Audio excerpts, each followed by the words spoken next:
দ্বিতীয় জামাতের ক্লাসের কোরআন শরীফ সবক।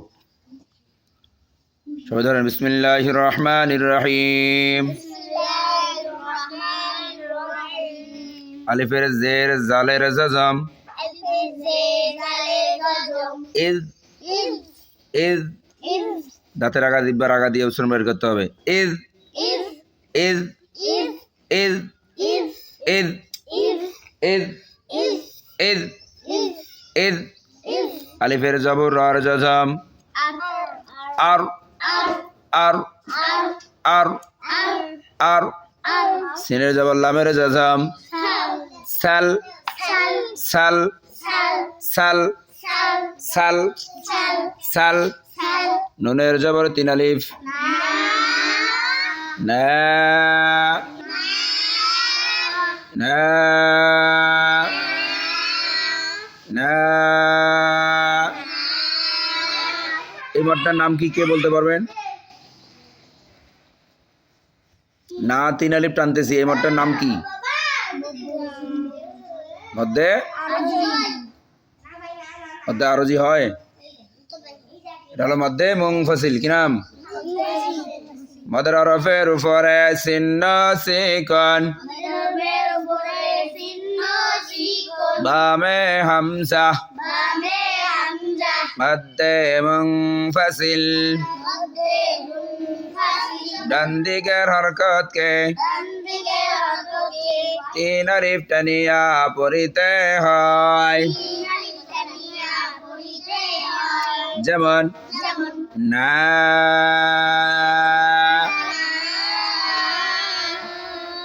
এই যেমনের মধ্যে যে কোনো থাকতে পারে। এখানে আছে নুনের জবর না তিন আলিফ টান, আরেকখানে মিমের জবর মা থাকতে পারে, আরেকখানে শিনের জবর শাহ থাকতে পারে, তাই না? তাহলে যেখানে চিকন চিহ্ন থাকবে সেখানে মাদের নামটা কি? মধ্যে। সবাই বলেন মধ্যে মুনফাসিল। মদের হরফের উপরে চিহ্ন সিকন,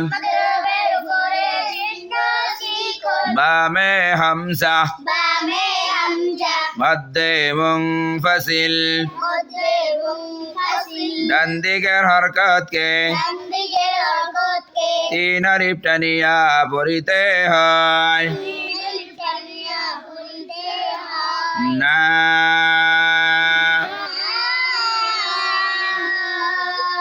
নুনের জবর তিন আলিফ।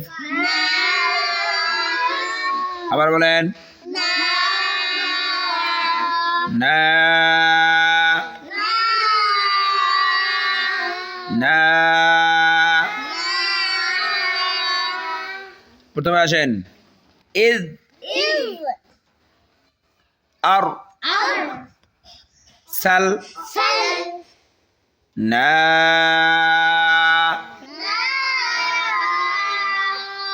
ইজ আর সাল না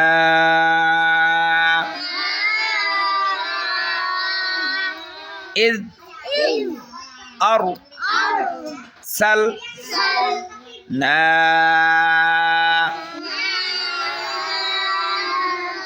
প্রথমে বলেন দেখি, তারপর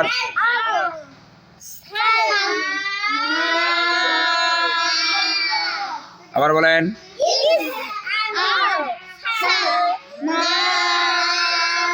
ভাঙা উচ্চারণ। আবার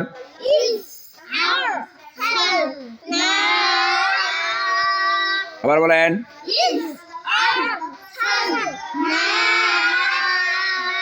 একসঙ্গে বলেন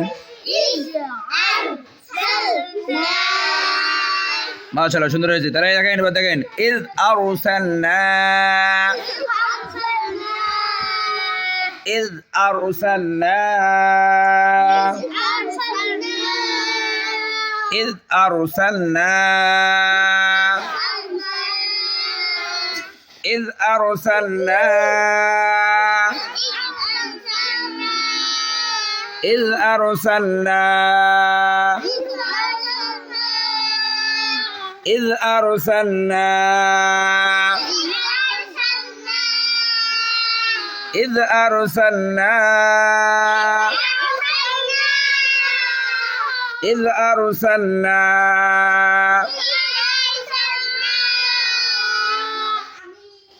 এভাবে মস্ক চলবে যতক্ষণ পর্যন্ত হয় নাই, ঠিক আছে? ভিডিও বড় হবে দেখে আর মস্ক করাচ্ছি না। মোটামুটি এবার যতক্ষণ হয় ততক্ষণ মধ্যে মস্ক চলবে ইনশাল্লাহ।